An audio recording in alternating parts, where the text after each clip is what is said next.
Halo teman-teman semua, selamat datang di video edukasi kali ini. Sebelum kita mulai podcastnya, yuk kita bahas sedikit tentang tema besar yang akan kita dengarkan hari ini, yaitu model-model pembelajaran dalam rumpun pemrosesan informasi. Dalam dunia pendidikan modern, guru tidak hanya berperan sebagai penyampaian pengetahuan, tapi juga sebagai fasilitator yang membantu siswa memproses dan menemukan makna dari informasi. Nah, rumpun pemrosesan informasi ini menekankan bagaimana siswa belajar untuk berpikir, bukan sekedar menghafal. Dan di dalamnya ada 3 model menarik yang akan kita bahas lebih dalam. Yang pertama, ada model induktif. Yang kedua, ada model scientific inquiry. Dan yang terakhir, picture word indicative model atau PWIM.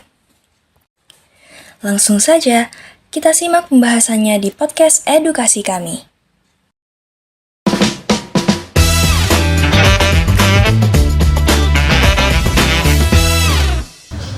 Halo semuanya, perkenalkan nama saya Immanuel Surya Pratama dari kelompok 2. Di sini saya dari Prodi Pendidikan Teknik Bangunan. Kemudian, Halo, nama saya Fadinda Azhara, saya dari program studi Pendidikan Teknik Bangunan. Halo, nama aku Fatma Syaratan Madani, aku dari Prodi Pendidikan Tata Busana. Halo, nama saya Rahmat Jabaruddin dari Prodi Pendidikan Teknik Mesin. Halo, nama saya Fahmi Nur Hakim dari program studi Pendidikan Teknik Bangunan. jadi selamat datang di podcast edukasi yang membahas tentang strategi mengajar dan model pembelajaran secara ringan tapi berbobot. Ya, di episode kali ini kita akan bahas 3 model pembelajaran. Yang pertama ada inductive learning model, yang kedua ada scientific inquiry, dan yang terakhir ada picture word indicative model. Ketiganya punya pendekatan yang unik dan bisa disesuaikan dengan kebutuhan siswa di berbagai jenjang. Dan hari ini kita nggak sendirian, sudah hadir 3 narasumber yang luar biasa. Betul banget. Di sini kita ada Rahman, narasumber pertama, kedua Kemudian ada Arma. narasumber kedua, yang ketiga ada Fahmi, Fahmi. narasumber ketiga. Halo.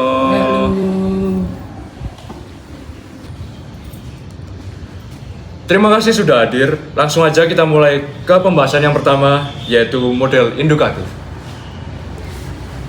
Baik, untuk narasumber pertama boleh dijelaskan dulu secara sederhana, apa sih model pembelajaran indukatif itu? Izin untuk menjawab pertanyaan dari host tadi ya. Apa sih model pembelajaran secara induktif itu? Model induktif itu adalah pembelajaran yang dimulai dari contoh data atau fakta dari situ. Nah, siswa diminta untuk menemukan konsep sendiri. Jadi, bukan guru yang menjelaskan teori terlebih dahulu, tetapi siswa yang menyusun melalui pengamatan dan pengelompokan. Jadi guru tidak dituntut untuk menerangkan terlebih dahulu, namun siswa diperuntukkan untuk mempelajarinya terlebih dahulu. Berarti siswa lebih aktif ya, bukan hanya menerima penjelasan saja. Betul sekali. Model ini melatih critical thinking dan kemampuan analis oleh seorang siswa. Karena konsep dibangun oleh siswa sendiri, maka hasil belajarnya lebih bermakna dan lama. Nah, kalau untuk langkah-langkah penerapannya itu seperti apa ya? Untuk langkah-langkahnya kira-kira seperti ini. Umumnya begini, guru menyediakan data, objek, teks, atau gambar. Kemudian siswa disuruh untuk memilah, membandingkan, dan mengelompokkannya sendiri. Mereka mulai menyusun konsep atau definisi sendiri. Nah, hasilnya itu dibuat bahan untuk evaluasi dan diuji dengan contoh baru agar lebih kuat. Berarti bisa diterapkan di semua mata pelajaran dong ya? Tentu, misalnya di mata pelajaran IPA. Nah, siswa itu disuruh untuk mengklasifikasikan beberapa makhluk hidup seperti tumbuhan, hewan. Untuk matkul bahasa, mereka disuruh untuk memilih jenis-jenis kata atau struktur kalimat. Untuk matematika sendiri, pola bilangan, IPS, sistem sosial, dan budaya, baik dalam negeri maupun yang di luar negeri. Keren banget. Jadi kuncinya guru berperan sebagai fasilitator, bukan pusat informasi. Oke, kalau begitu kita lanjut ke model berikutnya, yaitu scientific injury. Narasumber kedua, yaitu Arma, banyak yang bilang scientific injury ini itu sama seperti eksperimen di laboratorium. Itu benar atau enggak sih? Sebagian benar, tapi sebenarnya lebih luas. Scientific inquiry adalah proses belajar berbasis penyelidikan ilmiah, fokusnya bukan pada hafalan teori, tapi bagaimana siswa menemukan jawaban dengan metode berpikir ilmuwan. Jadi prosesnya itu mirip metode ilmiah ya? Betul, biasanya langkahnya pertama, menyusun pernyataan atau hipotesis. Yang kedua, melakukan observasi atau eksperimen. Yang ketiga, mengumpulkan dan menganalisis data. Yang keempat, menarik kesimpulan. Dan terakhir adalah menyajikan hasil temuan. Nah, apakah pembelajaran harus di lab terus ya? Begini Kak, tidak harus bisa dilakukan di kelas. Lingkungan sekitar atau menggunakan simulasi digital itu bisa. Yang penting ada proses penyelidikan dan buktian. Kemudian keterampilan apa yang dikembangkan dari model ini? Banyak berpikir kritis, memecahkan masalah, kemudian komunikasi ilmiah, kerja tim, dan literasi digital. Ini semua sesuai dengan kebutuhan kompetensi abad di 2021. Lalu peran guru di sini seperti apa ya? Jadi begini Kak, guru berperan menjadi fasilitator dan membantu siswa merumuskan pernyataan, mengarahkan analisis, dan mendorong mereka berpikir ilmiah tanpa memberi jawaban langsung. Jadi kita hanya menjelaskan secara dikit, tetapi siswa mencari secara detail agar mereka terus berkembang. Jadi guru lebih berperan sebagai pemandu proses berpikir, bukan sumber jawaban. Betul sekali, jadi guru itu cuma memberi panduan doang, tetapi kita dikit membantu orang lain atau siswa yang mencari jawaban yang lebih detail daripada guru memberi jawaban langsung, siswa tidak dapat berkembang atau berpikir secara langsung. Wah, menarik banget. Ya, kalau begitu sekarang kita lanjut ke model pembelajaran terakhir, yaitu PWIM. Untuk narasumber ketiga, boleh dijelaskan dulu apa itu PWIM? Oh, oke Kak. Tadi apa? PWIM. Jadi secara garis besar, PWIM itu adalah model pembelajaran berbasis gambar. Jadi siswa dituntut untuk mengamati gambar dan menyuguhkan objek yang terlihat.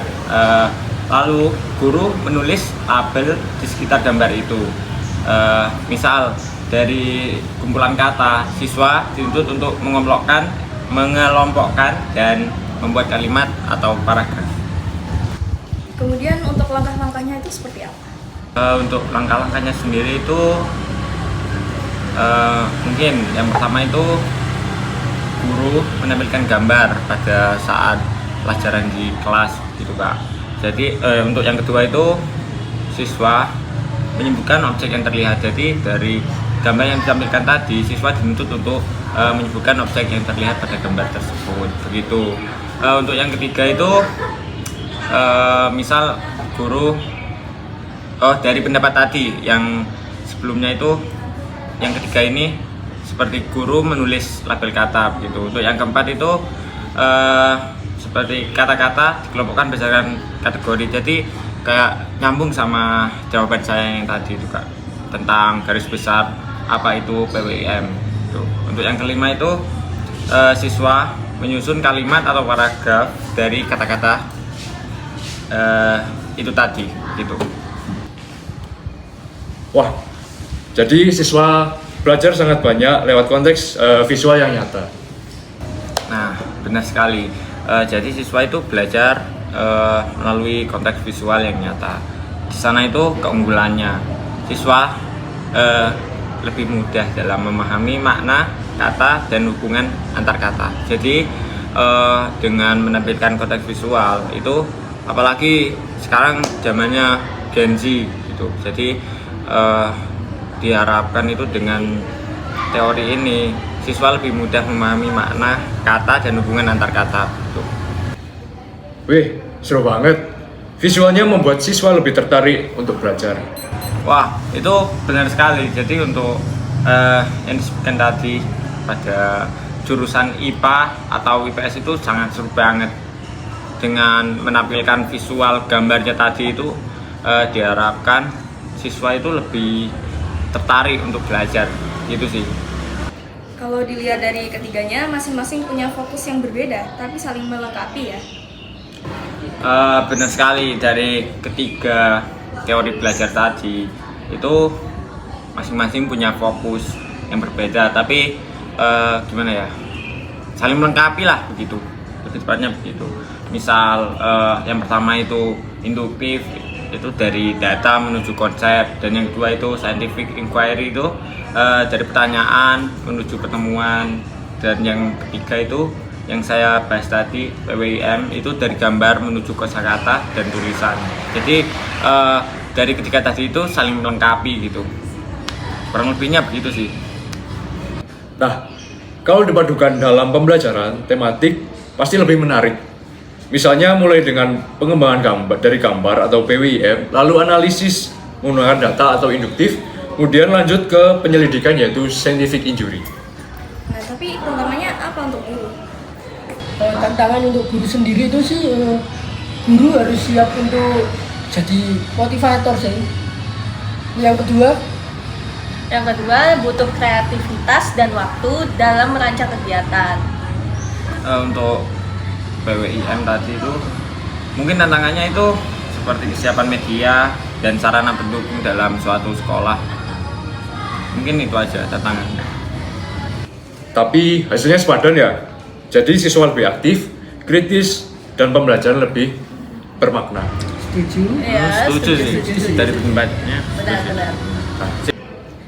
Wah, pembahasan kali ini padat tapi sangat inspiratif ya. Terima kasih banyak untuk narasumber 1 yaitu Rahmat, dan narasumber 2 Arma, dan narasumber 3 yaitu Fahmi. Sama-sama Kak. Terima kasih sudah diundang juga ke podcast ini, sama-sama juga.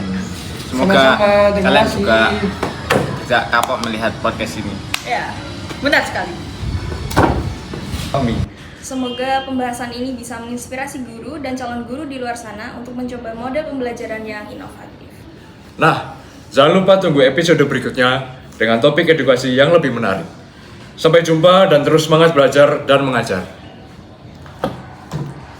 Oke, baik. Sekian dari video podcast kelompok 2. Kami mohon maaf sebesar-besarnya jika ada salah kata ataupun tingkah laku yang kurang berkenan di Bapak Samsul dan teman-teman semua. Dan kami mengucapkan terima kasih dan sampai jumpa. See you. Nah, itu tadi pembahasan menarik dari podcast kami tentang 3 model pembelajaran dalam rumpun pemrosesan informasi. Dari diskusi tadi, kita bisa mengambil beberapa hal penting. Yang pertama, model pembelajaran induktif membantu siswa membangun konsep dan pengetahuan sendiri melalui proses pengamatan dan pengelompokan.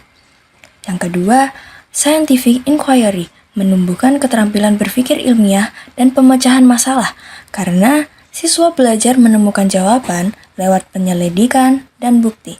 Dan yang terakhir, picture word indicative model memadukan pengamatan visual dan kemampuan bahasa sehingga siswa lebih mudah memahami kosakata dan menulis secara kontekstual.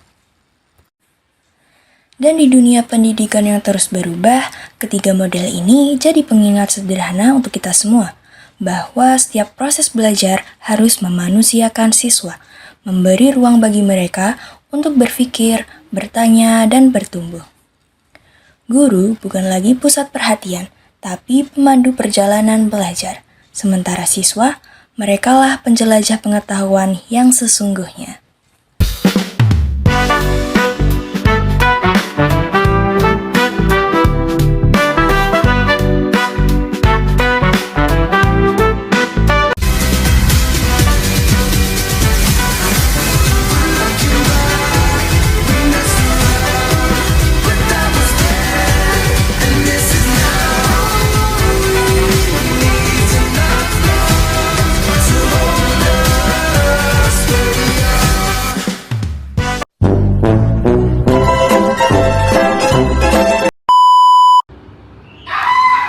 PWM adalah model pembelajaran.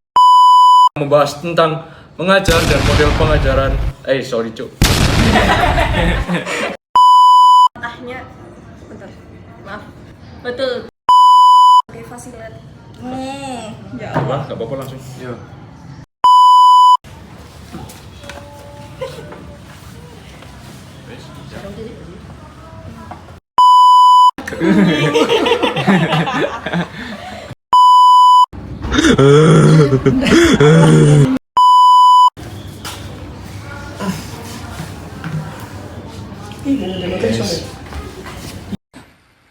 Terima kasih sudah menyimak podcast edukasi kali ini. Semoga dari obrolan hari ini kamu gak cuma dapat teori, tapi juga semangat untuk menciptakan pembelajaran yang lebih hidup. Saya Fadinda Azhara dari kelompok 2 pamit undur diri. Sampai jumpa di episode berikutnya, dan seperti biasa, tetap semangat belajar, berbagi, dan berinovasi.